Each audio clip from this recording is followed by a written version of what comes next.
Welcome back to NBA 2K TV, and we're tipping off this week with some playoff trivia. The NBA playoffs have kept us all on the edge of our seats. It has been so intense. Intense is the right word. Imagine it for the NBA players, from the competition night after night all the way to the travel schedules. I mean, I couldn't imagine that. And despite all of that, a good, well-rested team can get those wins on the road.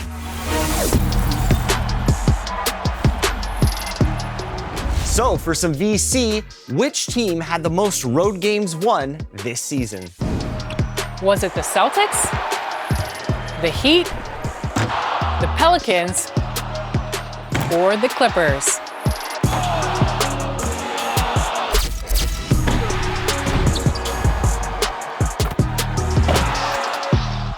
If you answered the Pelicans, then enjoy that VC. If not, forget about it. We have some more. Now, what about you? How many times have you seen your favorite NBA team on the road? 0 to 3 times, 4 to 6 times, 7 to 9 times, or 10 or more.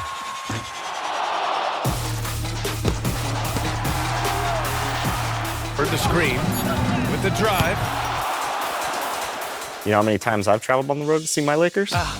10 or more. 10 or more is true. That's a fact. Then enjoy this VC. It's scary in Boston being a Lakers fan. And watch for more 2K TV Interactive throughout the episode, presented this week by Hotels.com. It's a way to kind of rewrite the course of someone's career. But here in MyNBA Eras, you have the chance to make anyone as good as you want them to be.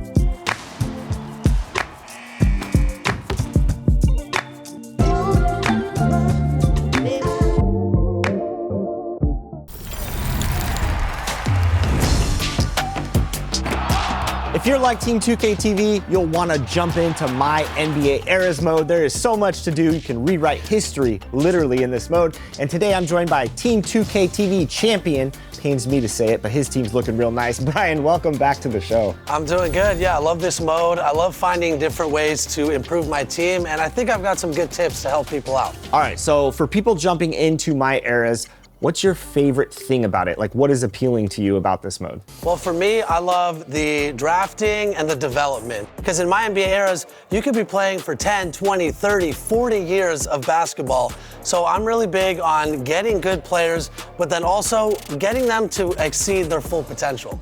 And one thing I love about this mode, personally, is the what-if scenarios. What if Magic and Bird didn't have the rivalry because something happened down in Detroit that gave them a dynasty in the 80s? What if in the 2000s, Kobe and Shaq never broke up? There's just so many what-if scenarios. With that being said, players jump into the mode, they have their team. What's their first step towards developing players? So I'm gonna say player mentorship. So you go to training, player mentorship. Now, I love this, Chris, because in MyNBA Eras, like I said, it's not just about acquiring talent, it's about developing them.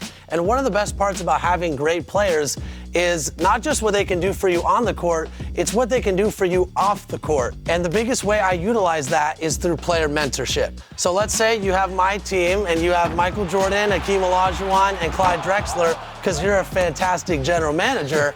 What you would do is, on the left side, you pick a mentee. So someone that's gonna get mentored by the mentor. And then on the right side, you're gonna pick the mentor. Now, each mentor can mentor one mentee at a time and up to 3 badges. So what I would recommend is look for the badges that the mentor has at Hall of Fame, at least at Gold, because I think you're gonna get the most out of that. So for example, I got Michael Jordan here, tons of Hall of Fame badges, right? I'm gonna pick 3 Hall of Fame badges here that I think would be good for this player or whatever player, and then that's gonna help them develop and acquire those badges. All right, so that's one way to get your badges up from the mentorship. Talk about the training schedule and how important that is to your team. Now this is very critical, Chris, because the training schedule is where you're gonna set the schedule for your team. I know this might be a little overwhelming at first, but trust me, it's worth it. So when you get to the training schedule, which you go to the MyNBA Eras main menu again, you go to training again, and just below player mentorship, you'll see training schedule. Here, it's gonna break down all the workouts you can do on game days and off days. Now, there's a morning, afternoon, and evening session, so you can schedule 3 sessions per day, And most of these sessions have a low, medium, or high intensity aspect to them. Now, the higher the intensity you do, the higher the rewards, right? But also the higher risk of fatigue and injury. So when you look at game days and off days, my recommendation is on the off days, you really hit your team hard. You get them doing high intensity stuff. And then on game days, maybe you do some lighter work, light stamina, light strength, those types of things. There's also 4 sessions you can choose that have no intensity level. Now, each time you click on a session, you're gonna see on the bottom training details with intensity, fatigue, and injury risk. And you're gonna see training effects, which easily breaks down what you're getting and what you're putting at risk for your team. Yeah, there's so many choices to make. I remember when we were playing in our My Eras league, I was working my team pretty hard and my injuries started to stack up. So one tip I have for all of you is to check your roster and make sure that fatigue level is good. And piggybacking off of that, Chris, I want to talk about individual training. Now, from the MyNBA Eras, this is again in the training tab, right below player mentorship and training schedule. And here is where you can develop your players into the type of player you envision them to be. But what's also important is their load management. Now, just like what you said, let's say a player you're noticing has a lot of fatigue, they're tired throughout the course of the season. Well, you're just gonna click on a player here in individual training, and the first option is gonna say load management. From here, you can do what do you want the player's load management to be? Low, medium, or high. So this will allow you to manage your players' minutes and rest throughout the season so you don't just grind them down during the regular season and have them get injured during the playoffs. Yeah, that's a great point because I remember when I started signing veterans that were older, you didn't want them to play heavy minutes because, again, more injury prone, they get fatigued quicker, so that's a really good tip. And the other aspect of individual training is a skill training focus. You're gonna see player types and compatibility. The best way you can utilize this is to select a compatibility that's very high because that means this type of player is best to play this kind of role. So you're gonna look for whatever position they are and whatever player type they're most compatible with, click on that, and they're gonna start doing more skill training for that role and eventually develop into the player that you want them to be. Because sometimes you bring in multiple shooting guards or some small forwards like I did, and you want them to play a little bit differently with your franchise than maybe they played for the teams before them. Yeah, exactly. And it's a way to kind of rewrite the course of someone's career. Maybe the team before you didn't develop them correctly. But here in MyNBA Eras, you have the chance to correct all that and make anyone as good as you want them to be. All right, so there you have it. Player development, drafting, these are pillars in how to build your team, but there's also other ways to add to your roster. So let's talk about some free agent options that are available to players out there playing this mode. Maybe my favorite part about this whole operation, Chris, is the free agents. Because I noticed, especially when you start a new season, sometimes your roster will get auto-filled with very low overall players. And I started to notice that the free agent list actually has a lot of talent. And I'm thinking, why didn't all these other teams throw them a contract? So one thing I would recommend is whenever you start a new season or whenever you are checking your roster, look at the bottom of your roster and see what the lowest overall rated player is. If you see it's high 60s or low 70s, chances are you could go to the free agent tab and find someone better. Now, what I like to do to clear a roster spot is I'll find the worst player on my team, I'll trade them for a second round pick to kind of give me some future draft capital while also opening up a roster spot. I could sign a mid-70s player, and then from then, it's on. I'm trying to play free agent frenzy and see how high can I trade this player. I'll go from a 74 to a 75, a 75 to a 76, and try to work my way up until trying to turn like a 73 into an 80 rated player. And that to me is one of the best parts about this game because you make enough trades, you'd be surprised at how good of talent you can acquire. Absolutely, and that's why these tips are so important because once you acquire that talent, you have to develop it.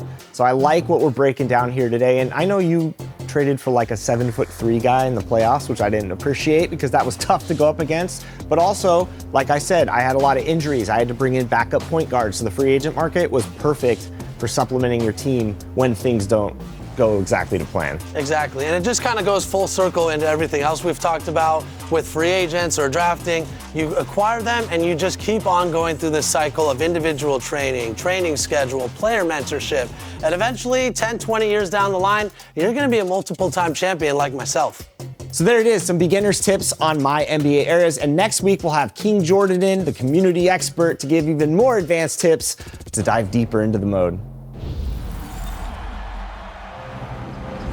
It's that time of year again, the 10th annual 2K TV Awards. We have 10 outstanding awards for 10 outstanding members of the 2K TV community.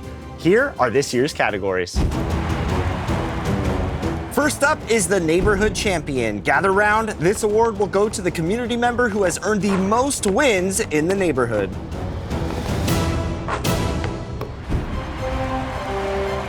Next, we have the City Champion. Who has earned the most wins in the city? Could it be you?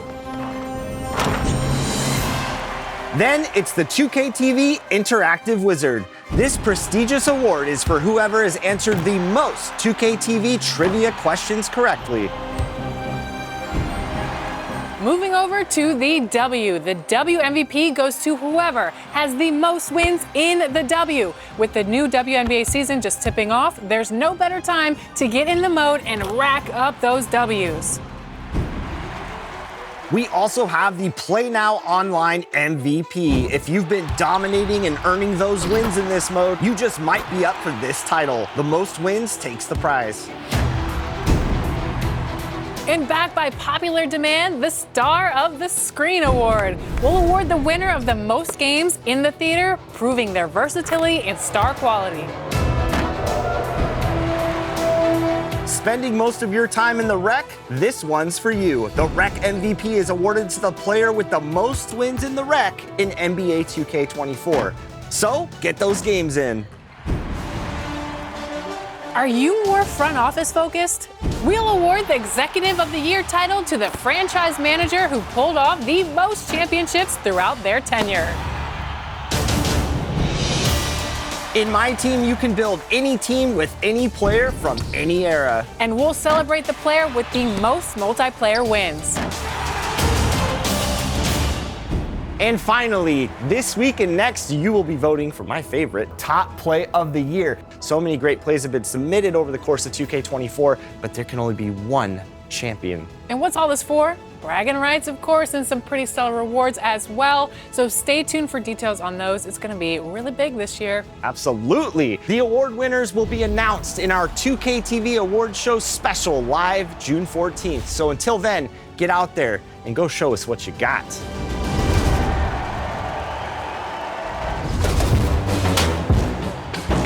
It is time to select your top play of the year finalists. This is Scott Moak, Sacramento Kings PA announcer, and today you'll be narrowing down the top plays of each season so far, selecting 2 final plays to compete for, ready for this, 1 million VC. Yep, that's 7 digits, 6 zeros, so make sure your vote counts. This is big. Top play of the year title and 1 million VC. Our first winner from season 1 was Nefia in the theater, sprinting in from the three-point line and slamming home the 360 putback. No way! Season 2's winner was Anchor Demon from the theater. This mid-range maestro orchestrated the perfect ankle-breaking jumper. But will it get enough votes for another encore?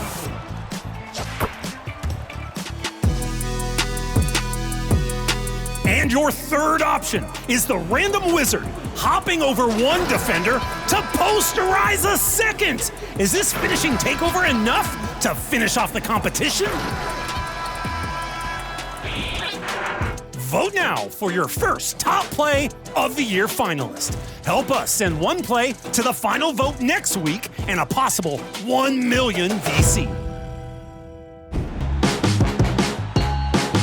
Halfway there. Now, let's review your second set of finalists from the winners from season 4, 5, and 6. Season 4's winning play was sent in by Short Demon 1337 in the theater, taking down the costume department from the holiday musical. This dunk dressed them down and knocked them down all at the same time. Exit stage dunk.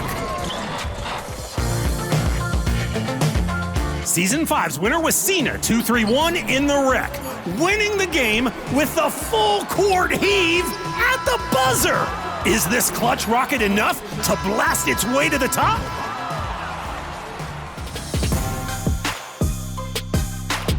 And Season 6 champion was King Op in the wreck, dropping the unexpected behind-the-back pass after luring in the defenders. Such a sweet way to set up their team for the score. Vote now for your second finalist for Top Play of the Year.